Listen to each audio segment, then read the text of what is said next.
Hello दोस्तों, आप सभी का स्वागत है जानी नो सेकाई में। आज मैं लेके आ चुका हूं द स्यूंजी फैमिली चिल्ड्रन चैप्टर 75 की हिंदी एक्सप्लेनेशन वीडियो। तो बिना किसी डिले के चलिए वीडियो को स्टार्ट करते हैं। और हाँ दोस्तों, वीडियो के लास्ट में मैं आपको एक बहुत ही इंपॉर्टेंट बात बताने वाला हूं एक नए एनिमे को लेकर, इसलिए वीडियो को एंड तक जरूर देखना। तो चलिए सबसे पहले चैप्टर 75 की एक्सप्लेनेशन शुरू करते हैं।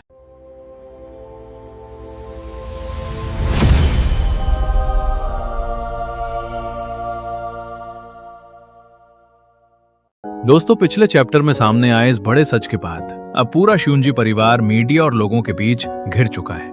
हर किसी की नजर क्योको यामागुची और उसके साथ आए उस आदमी पर टिकी हुई है। लेकिन तभी क्योको यामागुची साफ शब्दों में उस आदमी की बात को गलत बताते हुए कहती हैं, नहीं, ऐसा नहीं है।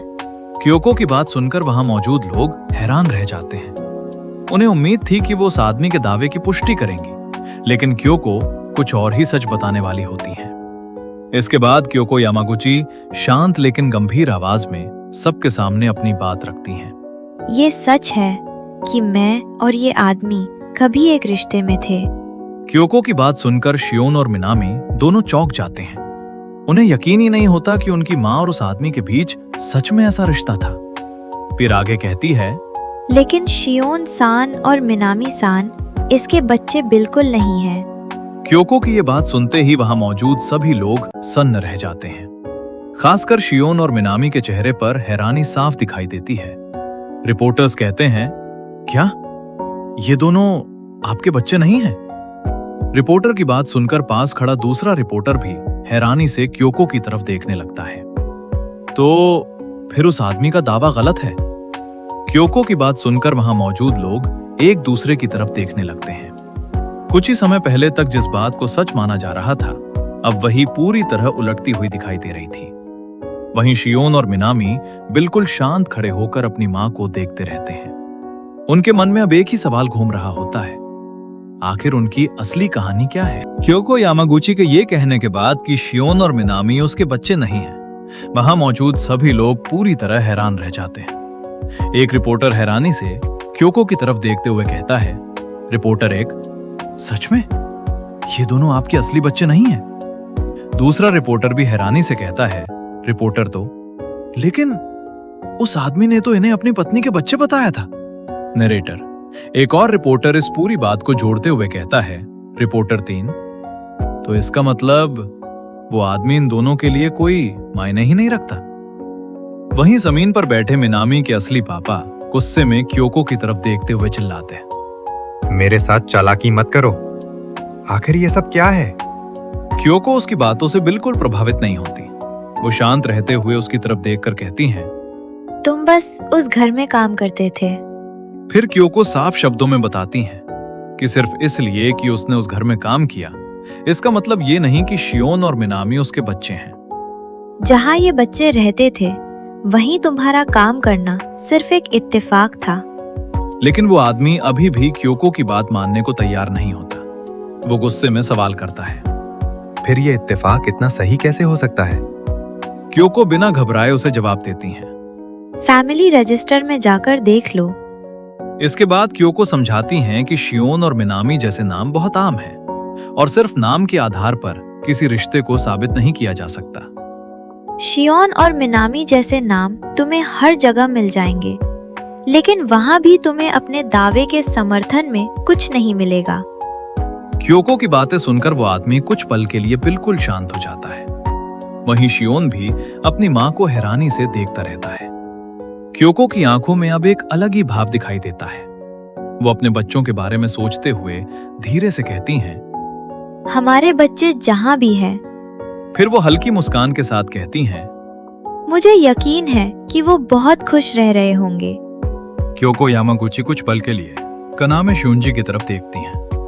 फिर वो उनके सामने झुककर अपनी बात कहती हैं, सच में आपने मेरे लिए जो कुछ भी किया उसके लिए आपका बहुत बहुत धन्यवाद। क्योको की बात सुनकर कनामे शांत रहते हैं, जबकि पास खड़े दोनों लोग भी इस पल को देखते रह जाते हैं। इतना कहने के बाद क्योको वहां से जाने के लिए मुड़ जाती हैं। अच्छा, अब मैं चलती हूँ।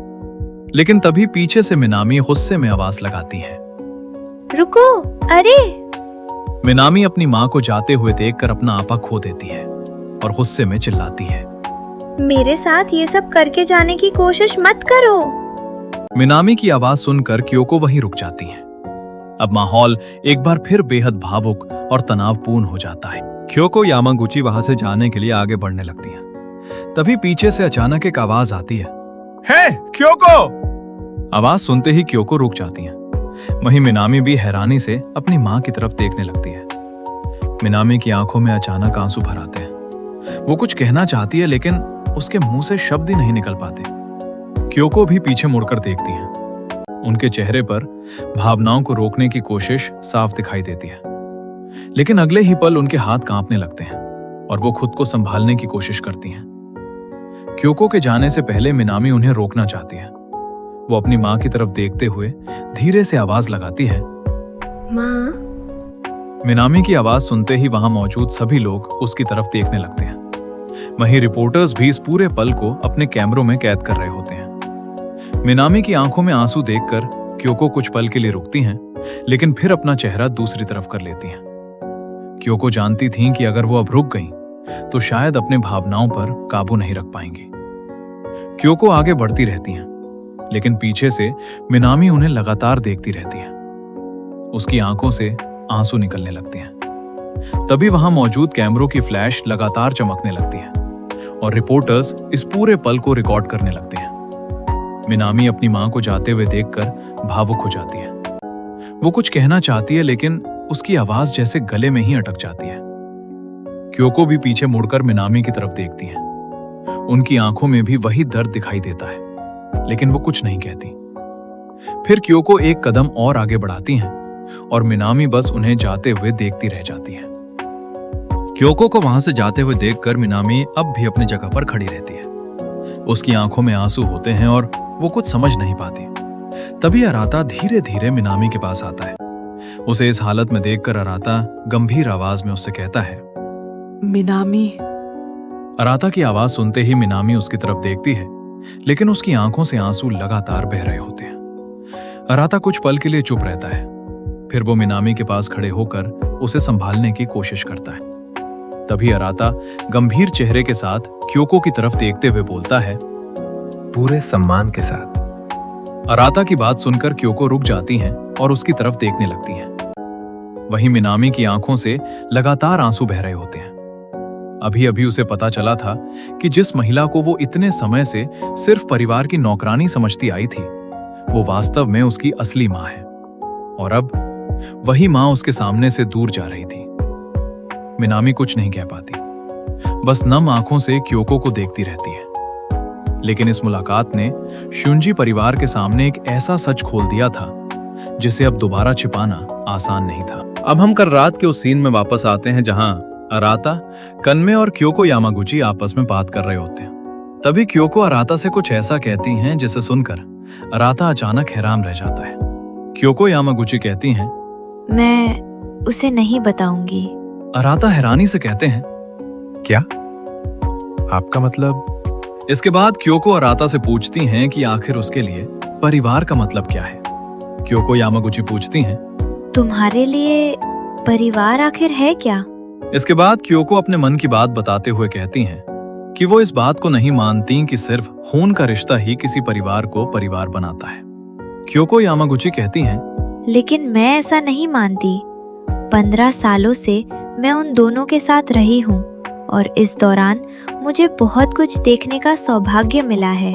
वो कनेमे और चिहिरो से मिले प्यार और बच्चों के एक दूसरे का साथ देते हुए बड़े होने को याद करती हैं। क्योको यामागुची कहती हैं, कनेमे-सान और चिहिरो-सान का इतना सारा प्यार और बच्चों का एक दूसरे के लिए हमेशा साथ खड़े रहना। इन्हीं यादों के बीच अब हम कोटोनो को देखते हैं, जो अपने कमरे में मिनामी के बारे में सोच रही होती है। और फिर अगले ही पल हमारी नजर बंदरी पर जाती है, जो मिनामी के कमरे के बाहर केड़ी हुई होती है। उधर घर के अलग अलग कमरों में मौजूद सभी बच्चे अपने अपने विचारों में खोए हुए हैं। ओका, शियोन और सेइहा भी इस पूरे मामले को लेकर चुपचाप सोच रहे होते हैं। इसी दौरान हमें क्योको यामागुची की आवाज सुनाई देती है, जो अराता और बाकी लोगों से परिवार और बच्चों के बीच के रिश्ते को लेकर बात कर रही होती है। क्योको यामागुची कहती हैं, मैं देख सकती हूँ कि मिनामी और शियोन को कितना प्यार मिला है। उनकी आवाज सुनकर अराता भी ध्यान से उनकी बात सुनने लगता है। क्योको यामागुची आगे कहती हैं, उन्हें हर किसी ने जिस तरह प्यार और देखभाल दी है, उसे देखकर साफ पता चलता है कि उनके लिए परिवार का मतलब सिर्फ खून का रिश्ता नहीं है। क्योको यामागुची की ये बातें सुनते ही अराता अचानक मिनामी की पहले कही हुई बात को याद करने लगता है। कुछ देर पहले मिनामी ने भी परिवार और अपने रिश्तों को लेकर कुछ ऐसा ही कहा था। अराता मन ही मन सोचता है, अगर ये परिवार नहीं है तो फिर आखिर परिवार होता क्या है? अराता के दिमाग में मिनामी की बातें लगातार घूमने लगती हैं। वो समझने की कोशिश करता है कि आखिर मिनामी के लिए परिवार का असली मतलब क्या है। अराता मन ही मन कहता है, अब मैं समझा मिनामी उस वक्त ऐसा क्यों कह रही थी। लेकिन तभी अराता के मन में एक और सवाल उठता है। अगर ये रिश्ता सिर्फ खून से तय नहीं होता तो फिर असली परिवार आखिर होता क्या है? अब हम वापस क्योको यामागुची के पास आते हैं। उनके मन में बीते हुए समय की सारी बातें एक एक करके घूमने लगती हैं। क्योको यामागुची कहती हैं, इन सब के बाद भी मैं आपका जितना शुक्रिया अदा करूं उतना कम है। उस दिन उन दोनों को अपने से दूर करने का मुझे आज तक जरा भी पछतावा नहीं हुआ। क्योको की आंखों में आंसू आ जाते हैं। उन्हें इस बात का एहसास है कि वो कभी भी उस भूमिका को नहीं निभा सकती थी जो एक माँ को निभानी चाहिए थी। क्योको यामागुची कहती हैं, मैं कभी भी वो माँ नहीं बन सकती थी जो मुझे बनना चाहिए था। फिर भी कनामे-सान और चिहिरो-सान ने मुझ पर भरोसा किया। उन्होंने मुझे उन दोनों का भरोसा जीतने का मौका दिया। क्योको को वो समय याद आता है जब कनामे और चिहिरो ने उन्हें अपने बच्चों के करीब रहने दिया था। क्योको यामागुची कहती हैं, उन्होंने मुझे उनके पास रहने दिया। उन यादों को याद करते हुए क्योको के चेहरे पर हल्की सी मुस्कान आ जाती है। उनके लिए वो समय बेहद खास था क्योंकि उन्हें उन बच्चों के साथ रहने और उन्हें करीब से देखने का मौका मिला था। क्योको यामागुची कहती हैं, उनके करीब रह पाना मेरे लिए बहुत बड़ी बात थी। क्योको यामागुची की आंखों से आंसू छलकने लगते हैं। वो उन 15 सालों को याद करते हुए अपने दिल की बात कहती हैं। क्योको यामागुची कहती हैं, मेरे जैसी इंसान जिसे खुद को उनकी माँ कहने का भी हक नहीं है, उन दोनों को इतने सालों तक बड़ा होते हुए देख पाना मेरे लिए ये पूरे 15 साल मेरी जिंदगी का सबसे बड़ा खजाना रहे हैं।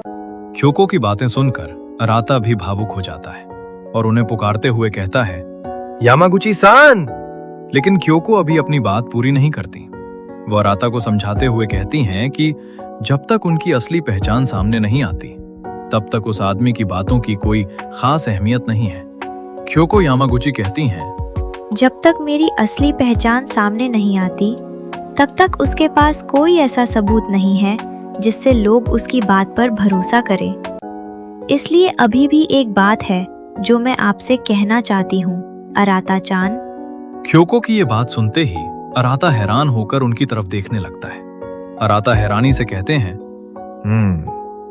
अब हम प्रेजेंट के सीन को देखते हैं जहां अराता मिनामी का हाथ पकड़कर क्योको यामागुची से कहता है, मैं चाहता हूँ कि आप उसका हाथ पकड़ें। इतना कहकर हम अराता को देखते हैं जो इस बार कुछ ज्यादा ही गंभीर नजर आ रहा होता है। फिर अराता मनी मन कहता है, अगर वो आदमी कल यहाँ आता है तो पपराजी इस जगह को जरूर चारों तरफ से घेर लेंगे। मिनामी उसे देखकर पूरी तरह शॉक रह जाती है। तभी अराता को क्योको की एक और बात याद आती है। क्योको कह रही थी कि मिनामी भले ही देखने में ऐसी ना लगे, लेकिन बचपन से ही वो बहुत जल्दी रोने वाली लड़की रही है। अगर मिनामी रोने लगेगी तो शायद मैं अपने दिल को कठोर नहीं रख पाऊंगी। क्योको की ये बात याद आते ही अराता उन्हें देखकर थोड़ा गंभीर हो जाता है। उसे यकीन नहीं होता कि क्योको सच में इस फैसले के लिए तैयार है। अराता कहता है, क्या आप सच में इसके लिए तैयार हैं? अराता के सवाल पर क्योको कुछ पल के लिए चुप रहती हैं और उसे गंभीरता से देखने लगती हैं। अराता उसकी तरफ देखता है। वो कुछ कहने वाला होता है लेकिन अचानक क्योको की बात से थोड़ा हैरान होकर उसके मुंह से बस एक छोटा सा शब्द निकलता है? अराता को इस तरह हैरान देखकर क्योको समझ जाती है कि वो उसकी बात को लेकर उलझन में है। क्योको हल्की मुस्कान के साथ उसकी तरफ देखते हुए कहती है, ये बात सिर्फ किसी और की खातिर तो बिल्कुल नहीं है कि इस समय मिनामी के लिए उसका परिवार ही सबसे महत्वपूर्ण चीज है। अभी मिनामी के लिए उसका परिवार ही सबसे महत्वपूर्ण चीज है। क्योको की बातों से साफ है कि वो मिनामी की सबसे प्यारी चीज को समझ चुकी है, इसलिए उसके मन में एक ही ख्याल आता है, अगर वो उस परिवार की रक्षा कर सके जिसे मिनामी सबसे ज्यादा चाहती है, तो शायद वो भी अपनी बेटी के लिए एक सच्ची माँ की तरह बन पाएगी। क्योको यामागुची कहती है, अगर मैं उसकी सबसे प्यारी चीज की रक्षा कर सकूं। ये सोचते ही क्योको के चेहरे पर एक सुकून भरी मुस्कान आ जाती है।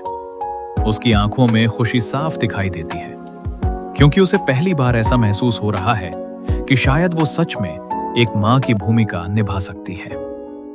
क्योको यामागुची कहती है, मन करता है मैं आखिरकार माँ बन सकती हूँ। अब कहानी फ्लैशबैक से निकलकर वापस वर्तमान समय में आ जाती है।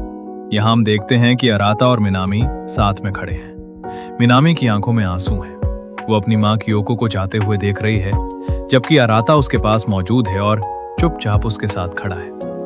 अराता भी समझ चुका है कि मिनामी के लिए ये पल कितना भावुक है, इसलिए वो उससे कुछ कहने की बजाय उसके साथ बना रहता है। मीडिया के लोग और कैमरे मौजूद हैं। कई लोग क्योको की तस्वीरें और वीडियो बना रहे होते हैं। माहौल देखकर साफ लगता है कि क्योको की जिंदगी अब लोगों की नजरों में आ चुकी है और इसी भावुक मोड़ पर यह सीन खत्म हो जाता है। To be continued. दोस्तों, इसी के साथ आज की एक्सप्लेनेशन यहीं खत्म होती है, लेकिन वीडियो को एंड करने से पहले मैं आपको एक न्यू एनिमे अपडेट के बारे में बताना चाहता हूं। ये एनिमे जनवरी 2027 में आने वाला है, जिसका नाम है रीपर मैड। और दोस्तों, मैंने इसका एपिसोड 1 ऑलरेडी एक्सप्लेन किया हुआ है मेरे चैनल डैनियल एनिमे वर्ल्ड पर, तो अगर आपने अभी तक नहीं देखा है तो आप वहां जाकर देख सकते हो। लेकिन अब मैं आपसे एक सवाल पूछना चाहता हूं, क्या मुझे रीपर मैड को कंटिन्यू करना चाहिए? अगर आप चाहते हो कि मैं इसका नेक्स्ट एपिसोड भी एक्सप्लेन करूं, तो कमेंट करके जरूर बताना। वीडियो पसंद आई हो तो लाइक कर देना, चैनल को सब्सक्राइब करना मत भूलना और मिलते हैं नेक्स्ट वीडियो में। तब तक के लिए बाय दोस्तों।